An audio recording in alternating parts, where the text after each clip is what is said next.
Welcome to our channel, Hasmin Family Vlog. Yan guys, today ang gagawin natin ay maluto ng apritada, beef apritada. Yan. Bakit madilim?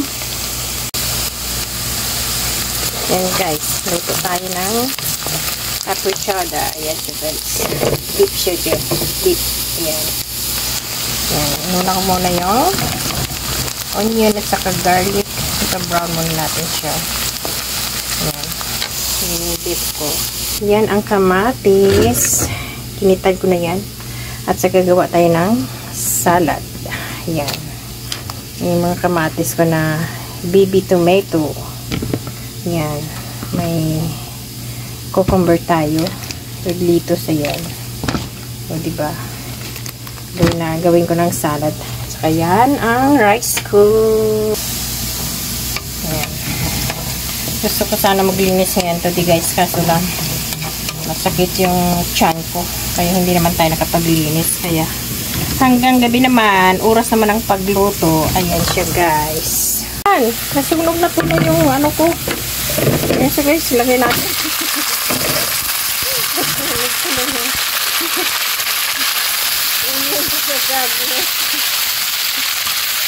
Pagka ginagawa ko siting ka kamera o di na sunog tuloy, wala sa ayos sa sunog, pero tama-tama lang, hindi pa naman sunog na sunog talaga. O diba yan. Kawawa naman yung sibuyas sa onion, garlic, pero pwede pa naman siya guys. O diba yan. Apritada muna tayo guys with potato. Ayan. Kahit sunog, masarap pa rin yan guys. Hindi naman siya itim na itim talaga eh. Ayan. Katamtaman lang yung pagka-brown niya. Ayan, diba? Lagyan natin siya ng mga spices. Ito, mixed spices ito guys. May chili, red chili. Ayan, kompleto na. Ito kasi yung ginaano ko. Yung nabili kasi kompleto na siya. Para isang ricado na lang yung ano niya. Kompleto na yung ricado niya. Saka, lagyan lang natin siya guys ng pack na magic.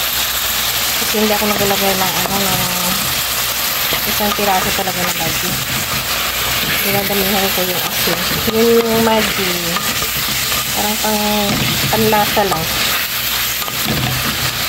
So, hindi ako nagalagay ng marami. Half lang.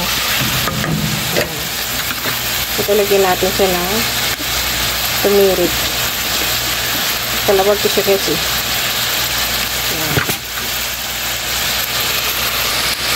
Ayan. Lagyan natin siya ng sili. Red sili. Yan lang yung ginalagay ko guys, kasi ang una kong lagay kompleto na yung mga ano niya eh, halo-halo niya. Kaya ganyan lang ang ginalagay ko. Kompleto na kasi yung una kong nilagay ng mga ingredients, mga spices, diba? Yan, medyo ano natin, tapos lagyan natin siya ng tomato. Yan na guys, medyo na paste na siya. Lagyan natin siya ng tomato.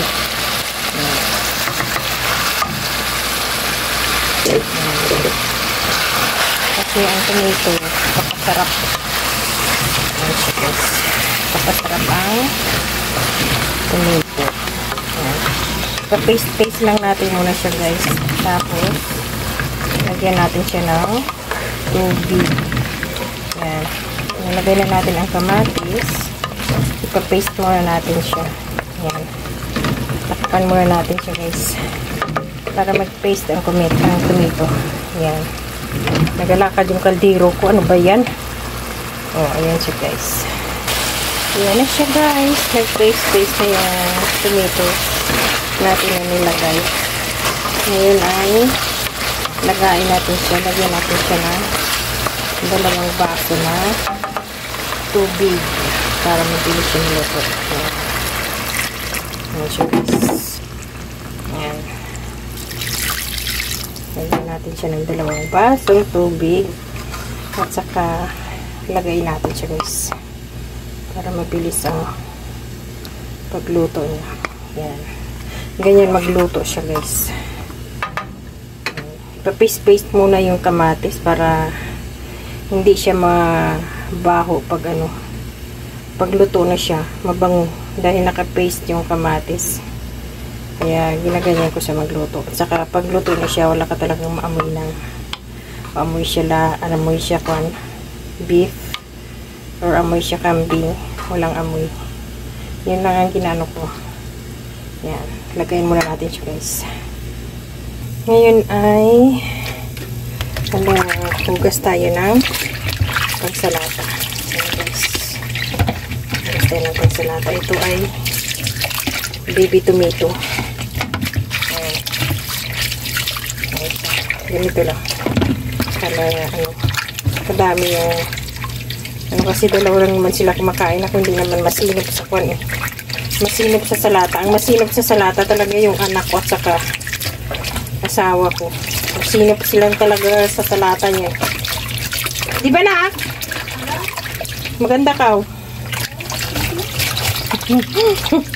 Mahilig talaga sila yung dalawa sa kwan sa salata.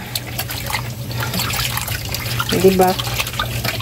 Pag may salata, nako. Yung anakis ko mabilis yan. Ayan. Hugasan natin ng 3 bisis.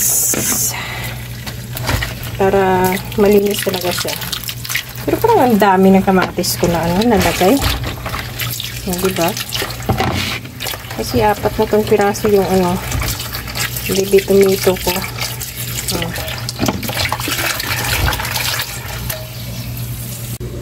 Yan guys, tapos na salata natin kasi ilagay ko muna natin siya sa rito. Yan. Wala sayos yung camera ko, namamatay. Ano ba talaga? Yan. Tapos ng salata. I-mix natin siya. Yan. Ganyan lang.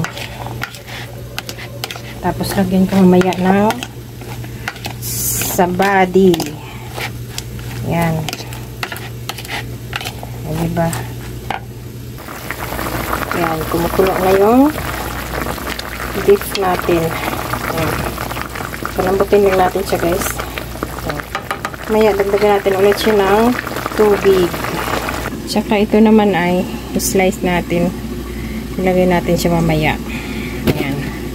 Kasya na to siguro. Yan. Kasya na to. Parang dami naman. Ito lang siguro. Kasi na to. Yan. I-ano natin siya guys. I-slice. Para ilagay natin mamaya. Guys, I'm back. Ayan guys. Ilagyan natin siya ng potato na slice. Yan. Yan lang nilagay ko guys kasi kaya ko ng carrots. Kaya potato na lang ang nilagay ko. Yan siya. Malapit na siya maluto. Malambot na yung kambing. Yan. Lambutin na lang natin yung potato at saka patayin kasi luto na siya guys. Ito naman ay luto na yung rice ko. Ayan. Diba?